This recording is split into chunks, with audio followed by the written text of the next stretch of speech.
Então, pessoa, com o rigor crescente das bancas em torno da construção do repertório, e vocês sabem bem do que eu estou falando, porque a C3 está massacrando todo mundo, urge aqui, em caráter de desespero, entender melhor o que fazer com o repertório dentro do texto. Como é que esse repertório realmente é validado? Como o corretor vai entender que esse repertório ficou pertinente ao tema? De que maneira, de fato, um repertório é necessário ou não dentro do texto? Então, neste momento, em função dessa dificuldade maior de estabelecer notas altas na C3, que diz respeito à presença de repertório na argumentação, o tutorial de hoje não é de uma redação só, mas de várias que eu tenho recebido para tutorial nos últimos tempos, e para analisar exclusivamente a C3 nos parágrafos de desenvolvimento. Isso vai pegar feio no Enem 2025, em todas as outras provas do país ao longo deste ano? Com total certeza, até porque a gente sabe que o Enem é o termômetro da realidade de quase todos os processos seletivos pelo país. Então, se você vai fazer vestibular, você pode ter certeza que o repertório vai ser cobrado com esse nível de exigência. Se o seu cenário é o concurso público, idem, ou seja, faça repertório validado. Não é simplesmente jogar uma matriz sociocultural ali, não é só uma decoreba de um pensador que se encaixa aleatoriamente achando que vão te encontrar uma pessoa culta, mas uma construção que comprova que você domina aquele repertório e sabe por que ele faz sentido dentro da tese que você está propondo. Vamos dar uma olhada? Então, eu estou aqui, a primeira redação que eu separei é de Dona Maria Roberta. Maria Roberta escreveu sobre combate ao capacitismo e promoção da equidade no Brasil. Ou seja, tema pesado, envolvendo uma pauta minoritária, uma redação focada no cenário do Enem. Nesse caso, a primeira tese de Maria Roberta é sobre a normalização do preconceito, que ela já sinalizou ali no final da introdução e vai trazer isso no primeiro parágrafo de desenvolvimento. Vamos ver se ela consegue. Então ela começa dizendo assim: nessa perspectiva, a normalização do preconceito é um desafio para o combate ao capacitismo e para a promoção da equidade. Aqui Maria Roberta foi perfeita, que afinal de contas é a função da primeira frase do parágrafo de desenvolvimento, contar para mim qual é o assunto dentro do recorte do tema que você recebeu. A primeira frase sempre precisa trazer isso, correto? E aí, aqui Maria Roberta lança a lei do parágrafo. Qual vai ser a espinha de construção? A partir do momento em que ela fala que a normalização é o desafio do parágrafo, é o assunto que vai ser discutido, significa que todas as outras frases que ela escrever precisam trazer essa palavra normalização ou alguma coisa parecida, correlata. O repertório, o exemplo e o impacto. Lembrando que o parágrafo de desenvolvimento precisa de, no mínimo, 4 aspectos para se fundamentar, né? É a lei do 4, ou seja, essa primeira frase apresentando a discussão central do parágrafo, um repertório que sustente a existência disso no campo científico, no campo filosófico, no campo da vida, um exemplo que sustenta que essa realidade existe no mundo real e a consequência disso voltando ao recorte do tema, né? Então, essa matriz da normalização vai aparecer em todas as frases. Isso aqui estou reforçando, porque é o que você deve pensar na hora de escrever o parágrafo. Essa palavra central que você estabelece aqui no tópico, ela precisa voltar em tudo que você fizer daqui para frente, para manter pertinência à tese. Vamos ver. Se o repertório atende acerca disso, a filósofa Hannah Arendt aborda o conceito da banalidade do mal, que retrata a normalização e a propagação de um comportamento que é repetido e imposto culturalmente.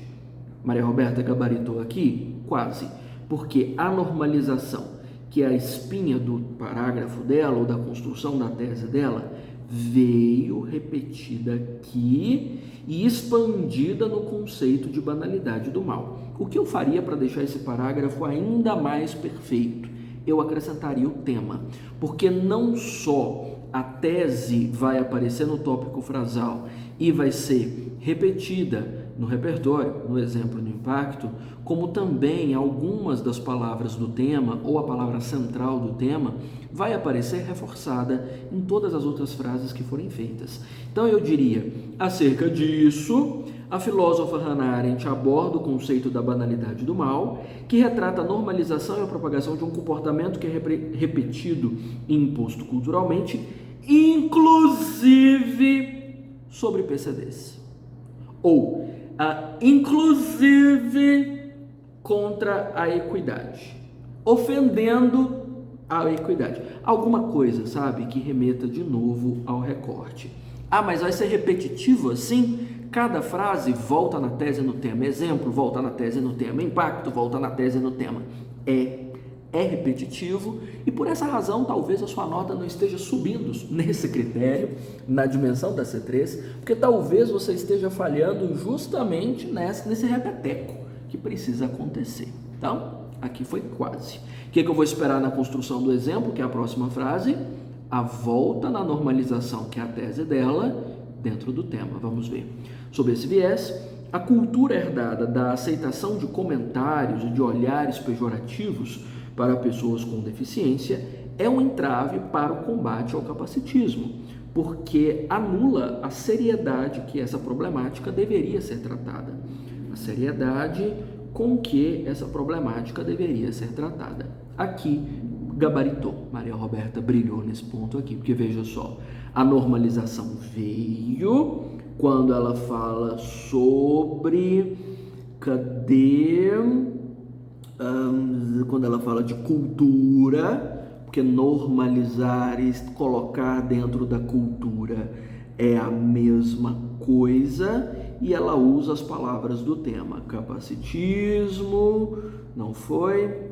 Tá perfeito. Então, isso de voltar, e claro, pessoa com deficiência, que é o núcleo da discussão principal. Não é assim? Então, exemplo construído com perfeição. E o impacto, logo, influenciadores com deficiência nas mídias são exemplos desse contexto, visto que usam de suas diferenças para ironizar e para criar conteúdos que serão vistos com humor.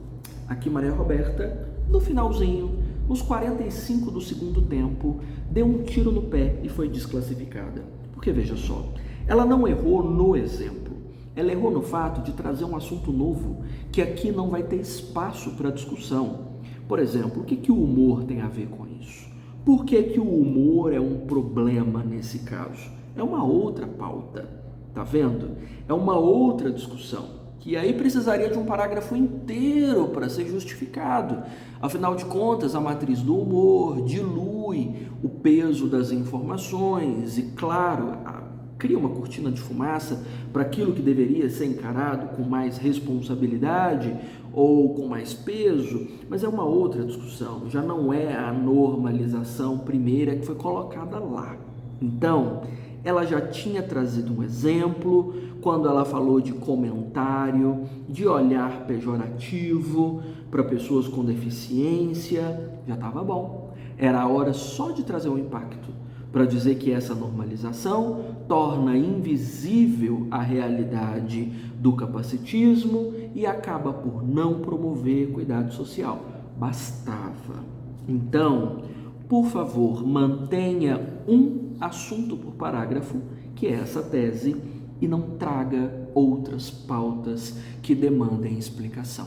Então vai ser normalização na abertura, um repertório sobre normalização, um exemplo bem explícito do que está sendo normalizado e a consequência dessa normalização voltando no tema. Nesse repeteco, restrito a um assunto só.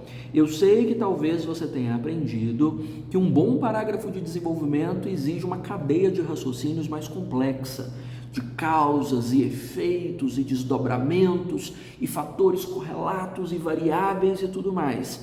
Pode ter até funcionado em outras épocas, lá em 1900 Guaraná de Rolha, quando a redação era um outro cenário e a avaliação do Enem era outra dimensão.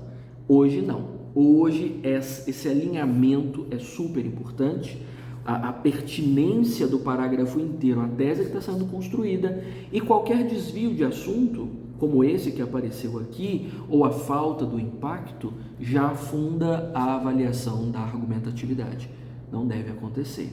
Então, mantenha fidelidade ao ponto central para o qual você se propôs a discutir, certo? Aprofunde. Isso pode ser considerado lacuna argumentativa.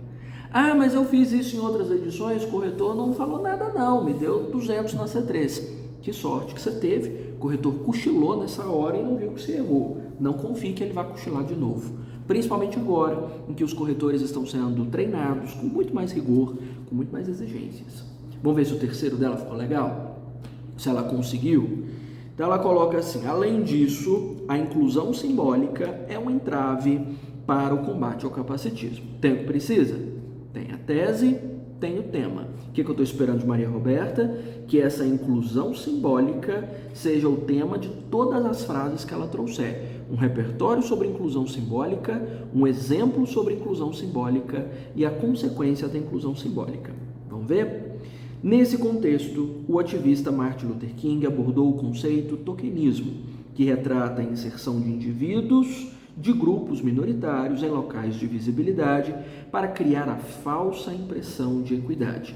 A falsa impressão é a inclusão simbólica, para você que conhece o termo, e equidade é palavra do tema. Beleza, ela conseguiu que o repertório voltasse à tese e ao tema. Agora eu quero que o exemplo faça a mesma coisa. Sob esse viés, os cartazes distribuídos em locais públicos, contendo campanhas com a inclusão de pessoas com deficiência, são simbolismos, porque o capacitismo ainda é um problema em diversas ocasiões, como calçadas desniveladas que dificultam a passagem de cadeira de rodas. Perfeito. No exemplo, eu tenho a referência ao tema da pessoa com deficiência e eu tenho referência à tese, simbolismo, inclusão simbólica, a falsa impressão de equidade. Tá perfeito. Assim, a criação de algumas rampas de acessibilidade ofusca os outros diversos entraves, o que acarreta um desvio. E tá aqui Maria Roberta, né? Estragando na saída, Maria Roberta. Pode não? Por que você foi me inventar de falar de criação de rampa de acessibilidade se o parágrafo não é sobre isso? Você já tinha me falado um exemplo, você já tinha me falado sobre cartazes que não representam a inclusão, são falsos. Não inventa de esfregar na cara de corretor que você sabe mais exemplos sobre a situação, porque fica vago, você cria necessidade de explicar por que são criadas só algumas rampas, por que isso ofusca outros entraves, por qual razão não está sendo feita outra rampa, porque o parágrafo sai do assunto inclusão simbólica e passa ao assunto infraestrutura. Um exemplo só dentro do assunto. A história do cartaz estava perfeita, não precisava de mais. Então, Maria Roberta pecou pelo excesso. Vamos combinar aqui entre nós que o tópico frasal é um, o repertório é um só, o exemplo para sustentar esse repertório é um só e um impacto. Se você traz mais de um exemplo, você corre o risco de eles saírem da tese central ou de saírem do que o repertório propôs. Não inventa. Um exemplo. Maria Roberta deixou o texto perfeito e nas últimas linhas de cada um dos parágrafos ela melecou tudo. Inventou de trazer um exemplo onde não tinha mais espaço de abordagem ou que acabou desviando a discussão. Então, errou por pouco. Entendido o processo? Então, às vezes você quer mostrar que domina muito e você acaba dominando quase nada. Essa redação aqui eu vou deixar por último, só para punir a pessoa que me mandou, porque foi anônima, não tem nome, eu odeio isso. Vamos ver a da Elisielda. Elisielda está num nível de dedicação altíssimo, me escreveu esses dias a respeito de colapsos ambientais e enfrentamento de tragédias. Vamos ver se ela conseguiu trazer uma construção de C3 pertinente.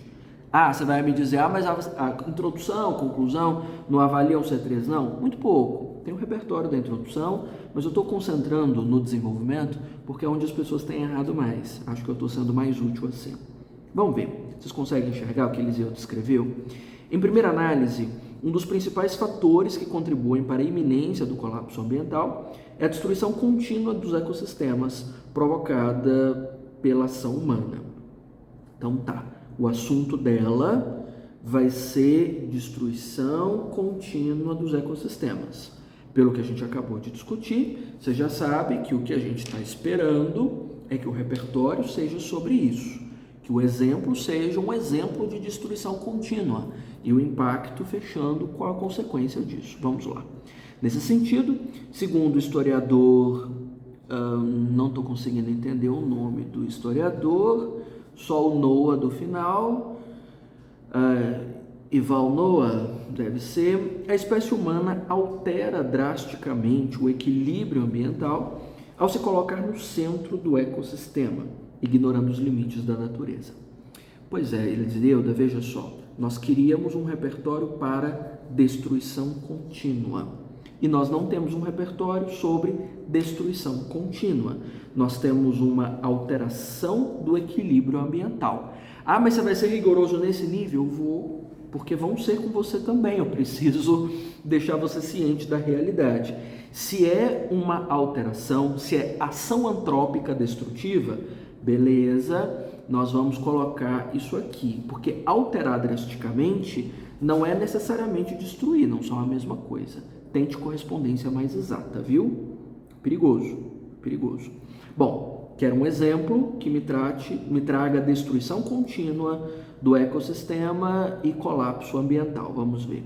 Essa lógica persiste por meio de práticas como o desmatamento em larga escala. Eu acho que desmatamento em larga escala é destruição contínua, né? Que fragiliza os ambientes naturais e os torna mais vulneráveis a colapsos, como as ondas de calor. Assim, a degradação ambiental ameaça não apenas os recursos naturais, mas também a estabilidade do planeta. Aqui construiu. Eu fiquei um pouco preocupado com o repertório, mas ainda assim, todas as frases remeteram diretamente à tese, remeteram diretamente ao tema. Tá bom, tá bacana. Um exemplo só, simples. Se houvesse um exemplo mais específico sobre desmatamento em larga escala da Amazônia, da Mata Atlântica, do Pantanal, melhor o parágrafo. Quanto mais específico for o seu exemplo, melhor é para você. Ah, mas no dia da prova eu não vou saber exemplo específico. Vai sim, porque você não vai ficar analfabeto no dia, né? Você consegue ler textos de apoio e trazer exemplos que estejam lá. E você deve fazer isso para tornar a sua argumentação mais sólida. Quanto mais específico for o exemplo, mesmo que seja do texto de apoio, melhor é para a sua argumentação. Vamos ver esse outro? Ademais, o aquecimento global dificulta o enfrentamento das tragédias climáticas, sobretudo entre as populações mais vulneráveis. Aqui, nós entramos numa outra esfera da C3 na avaliação desse texto. Eu tinha avaliado só o interior da construção, enquanto eu olhava a da Maria Roberta, e nessa eu vou ser obrigado a olhar a relação interparagrafal, entre os parágrafos, porque é fundamental para que a avaliação da argumentação seja boa, que a abordagem dos dois parágrafos não esbarre uma na outra. Veja que destruição contínua de ecossistema é muito próximo de aquecimento global. Está muito parecido ou é quase uma consequência da destruição contínua. Você precisa se esforçar no momento de escrever para que as teses do seu texto sejam diferentes ou abordem realidades diferentes. Eu vivo dizendo que uma das alternativas boas é tratar um macro em um parágrafo, um micro em outro. Ou seja, em um parágrafo você discute a dimensão política, a dimensão social, a dimensão econômica de forma mais abrangente. E no outro, você discute mais uma questão de comportamento, de pensamento, que fica mais específico. E assim, um parágrafo nunca esbarra no outro, porque são campos diferentes, sabe? Aqui nós temos um texto com bases muito próximas. Os desafios relacionados à iminência do colapso ambiental foram dois desafios ambientais. muito parecido, pode gerar problema no dia da prova. Vamos ver se ela tem um repertório específico sobre aquecimento global, né? Que é o que ela propôs. Nesse contexto, de acordo com a ONU, o fenômeno é caracterizado pelo aumento da temperatura média da Terra devido à emissão de gases poluentes. Tá? Ela definiu o que é aquecimento global. Tá, e o tema, que era colapso ambiental, não veio aqui, né? Na sociedade atual, esse fenômeno se intensifica com o avanço da queima de combustíveis fósseis, que fragiliza os ecossistemas e agrava desigualdades históricas, como a exclusão de comunidades pobres e periféricas com pouco saneamento. Beleza, a gente viu sobre ação humana, né? Ação antrópica, logo atrás aqui, e voltamos com isso aqui, com o avanço de queima de combustíveis, outra vez. Então, fraco, hein? A abordagem ficou muito próxima uma da outra. Na avaliação das provas, tanto do Enem quanto dos vestibulares ou dos concursos, eles dizem que o texto não sofreu progressão, sabe? Ele não evoluiu na abordagem que você se propôs a fazer. Então, esse aqui chocou. Esse parágrafo ficou bem construído, estruturalmente bom. Esse parágrafo isoladamente, razoavelmente bem construído, bom também. Eu estou aqui com preconceito com a ONU, mas é repertório, vale da mesma forma, não existe hierarquia. No entanto, são dois parágrafos gêmeos, né? Ou um ou outro. Evite colocar os dois no mesmo texto, você empobrece a sua argumentação, certo? Sempre vale a pena. E você sabe muito bem disso, se você já é meu aluno, que dá para gravar, inclusive, teses coringa do macro e do micro, para você levar para todos os textos. Dá para falar sobre as falhas políticas, do amadorismo, né, do desenvolvimento de políticas públicas falhas, dá para falar sobre alienação, dá para falar sobre imediatismo, gravando duas áreas distintas para que os parágrafos não choquem assim. Então não basta que no interior do parágrafo todas as frases remetam diretamente à tese ao tema, assim, exaustivamente. É preciso que as abordagens evoluam de uma para outra, que os parágrafos não coincidem. Daí, você montar um esqueleto, um planejamento antes, para não deixar chocar, tá bom? Vamos dar uma olhada mais uma? E a anônima, hein? Vou pulando a anônima. Aqui eu tô com a redação da Yasmin, que eu tô com medo de não enxergar. A cópia dela ficou muito clarinha. E Yasmin, a essa altura, já é caloura na federal, acabou de passar há tão pouco tempo que a redação dela ainda ficou para tutorial de análise aqui. Mas Yasmin já é mediciner na federal. Vamos ver se a redação da Yasmin conseguiria concorrer para o Enem 2025 no peso desses critérios que eu estou exigindo de vocês, né? Vamos ver. O texto dela é sobre obesidade e a primeira tese que ela propôs foi sobre o sistema de saúde. Vamos ver. Sob essa ótica, o sistema de saúde do território nacional atua a partir do tratamento de condições imediatas e ignora os cuidados aos comportamentos graduais com potencial para gerar danos em médio e longo prazo. Então, a tese complexa não foi muito direta, né? Mas, no fim das contas, é o imediatismo do sistema de saúde, de tratar a doença, não a prevenção. Beleza? A gente precisa desse imediatismo em todas as frases do parágrafo, junto com a questão de obesidade. Vamos ver? E claro, se você está aí atenta a essa construção, você percebeu que a obesidade não apareceu no tópico frasal, né? Pecado mortal. Dentro do tópico frasal tem que aparecer sua tese, mas o tema também está. Então, gerar danos sobre pessoas obesas em médio e longo prazo, né? Senão você ferra seu texto, sai do assunto. Bom, nesse sentido, os indivíduos que apresentam um índice, eu acho que é índice, a letra de Dona Yasmin me dá um nó aqui na vida.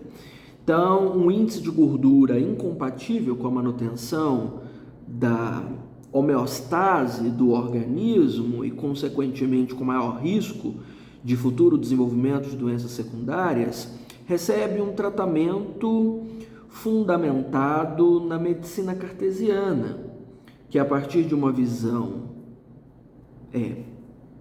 boa palavra que eu não entendi, de uma visão, deve ser dualista, talvez, separa o corpo da mente e emprega soluções alheias aos fatores emocionais que envolvem a obesidade. Que legal, muito bem elaborado, vocabulário riquíssimo e parabéns, você não conseguiu validar o repertório, porque a questão era imediatismo e o repertório foi sobre modelo cartesiano de saúde. Modelo cartesiano de saúde não é necessariamente imediatista. Não sei se você se lembra de eu abordar isso nas aulas, mas é um modelo que trata corpo e mente de forma separada. Então, você está com um problema no seu corpo? Beleza, vamos tratar o corpo. Você está com um problema emocional? Vamos tratar o problema emocional. E não necessariamente entender que um causa o outro, sabe? Então, no caso, a tese não era sobre imediatismo, se a intenção era trazer o modelo cartesiano. A tese deveria ter sido o atraso no modelo de saúde, em adotar uma postura atualizada, uma postura mais pertinente para o cenário da obesidade, que é o modelo biopsicossocial. Então, infelizmente, o assunto que foi abordado aqui em cima não foi acompanhado pelo repertório. Tá vendo a importância de a gente fazer o esqueminha antes? Tá, eu vou falar sobre imediata, que condições imediatas de tratar a pessoa quando ela está moribunda. Qual repertório eu tenho para isso? O modelo cartesiano é legal, mas ele é sobre isso? Não, ele é sobre outra coisa, né? Ele é sobre o jeito como o sistema de saúde escolhe atender as pessoas. Então, eu não posso usar isso. Não posso.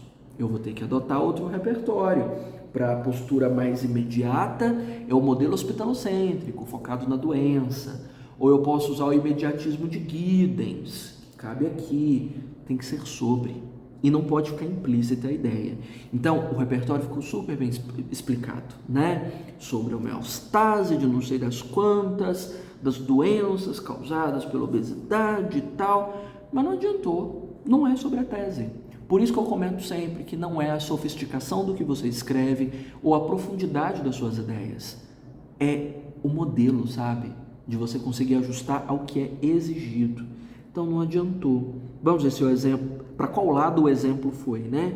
Se ficou no modelo cartesiano ou se falou do imediatismo. Dessa maneira, a abordagem dessa condição física ausente da sua classificação, enquanto doença crônica, e necessariamente como sendo uma questão de saúde pública, despreza a sua multifatorialidade. Não foi sobre nada, gente. Nem sobre o imediatismo, nem sobre o modelo cartesiano. Cada frase dela tratou de um assunto. A tese foi sobre imediatismo, o repertório foi sobre o foco na parte física só, né? E não na relação emocional, por exemplo. E o exemplo foi para outra direção completamente diferente da classificação da obesidade como doença crônica. Não funcionou. Então, esse parágrafo zerou, né? Vamos ver se o outro salva. Tomem cuidado, gente, não pode. Sobre o mesmo assunto. Não adianta estar bem elaborado, não adianta estar sofisticado. Se não for sobre o mesmo assunto, ferrou. O corretor nem se esforça para tentar entender. 3 minutos? Vamos ver. Somado a isso, a hipervalorização das indústrias, sobretudo alimentícias, hospitalares e farmacêuticas, pela ampliação da margem de lucro, sobrepõe tópicos relacionados ao bem-estar social. Você vai discutir na sua redação? Eu coloquei um na frente de tudo aqui. Escolha um. Tem muita coisa. Você falou sobre indústria alimentícia, hospitalar, farmacêutica. Cada uma tem um funcionamento. Você não vai conseguir exemplificar e sustentar tudo. Escolhe um. Isso aqui dá um doutorado, né? Então, seleciona. Você vai discutir o quê? Então, estamos esperando um repertório sobre indústria e lucratividade, tá? Vinculado à obesidade, né? Até porque esse tópico frasal também não trouxe a palavra do tema. Bom, nesse viés, o modelo econômico elaborado Eita, gente, mas nós estamos com dificuldade, hein? Acho que é elaborado. Durante o Consenso de Washington, no ano de 1989, incorporou nos países subdesenvolvidos, incluindo o Brasil. Essa palavra está meio subdesenvolvida, né? Países em desenvolvimento ou em industrialização, incluindo o Brasil, uma conduta liberal que concede mais liberdade para o desenvolvimento de ações do setor privado, ainda que elas desconsiderem questões humanas, e uma intervenção estatal mínima, cuja função de promoção da qualidade de vida se torna rarefeita. O Consenso de Washington, do jeito que foi explicado, está relacionado à evolução da indústria. E a obesidade ficou onde, gente? Porque a obesidade não apareceu na primeira frase, no tópico frasal. E a obesidade não apareceu no repertório, que deveria ter também. Então, você tem um tópico bom, você tem um repertório bom, mas nenhum dos dois está vinculado ao tema. Nenhum dos dois foi relacionado diretamente ao tema, que é a obesidade. Tá vendo que perigo? Então, é simples, tá vendo? E você perde por pouco. Sabe aquela indignação que você vê às vezes nos alunos? Nossa, mas eu escrevo tão bem, meu texto ficou tão rico, usei ideias tão extraordinárias, professor, usei tudo que você falou e tirei nota baixa. Por quê? Esqueceu o mais simples. A preocupação em elaborar demais e recorrer de pouco ao tema afeta demais sua vida. Toma muito cuidado. Então, tá lindo, mas não tá pertinente ao tema. A obesidade sequer foi mencionada. Então, em todas as frases, você volta na ideia central do parágrafo, você volta no tema. Sem isso, acabou sua vida. Desiste. 2026. Bom, sendo assim, o enfraquecimento da... Que é isso, gente? Da regulamentação governamental. Não adianta você escrever desse tanto, grudar uma palavra na outra, fazer letras hieroglíficas, se a gente não conseguir traduzir no dia da prova, né? Então, o enfraquecimento da regulamentação governamental permite a culpabilização. Nossa, mas aqui a gente tem um vômito de dicionário, cada palavra mais difícil do que a outra. Permite a culpabilização da sociedade sobre os sujeitos, o que favorece a formação de um mercado consumidor baseado em soluções por questões relacionadas ao peso diante da postura inerte de uma inclusão enquanto pauta de saúde pública por parte do Estado. E eu já estou lendo assim porque a obesidade não veio, socorro Cristo, pelo amor de Deus, me salva. Não tem. Então, ainda bem que Yasmin não passou na federal escrevendo sobre obesidade, porque não rolou. Então, lindos os parágrafos, os argumentos super bem escritos. Mas sabe quanto tira? 0. Tira 0, porque o tema não está aqui. Não adianta o parágrafo ser super bem construído se ele não é sobre o tema, pessoal. Então, a palavra do tema tem que vir repetida em todas as frases dentro de cada parágrafo que você construir. Entendido? E essa aqui, só de punição, vou esperar meu aluno querido me mandar o nome dele, que eu não vou corrigir enquanto ele não mandar. Você quer mandar a sua com o seu nome? Pra gente dar uma olhada, pra gente julgar, jogar pedra. Eu acho que essas pedras aqui são úteis, hein? Você cata essas pedras e constrói uma fortaleza para sua prova e realmente passa, sólido, né? Casinha de pedra que o lobo mau não derruba. Quer mandar seu parágrafo? Quer que eu olhe? Quer que eu faça em vídeo? Quer que eu grave só para você? Me conta. Estou esperando seu texto com essa C3 fechada, concluída. Se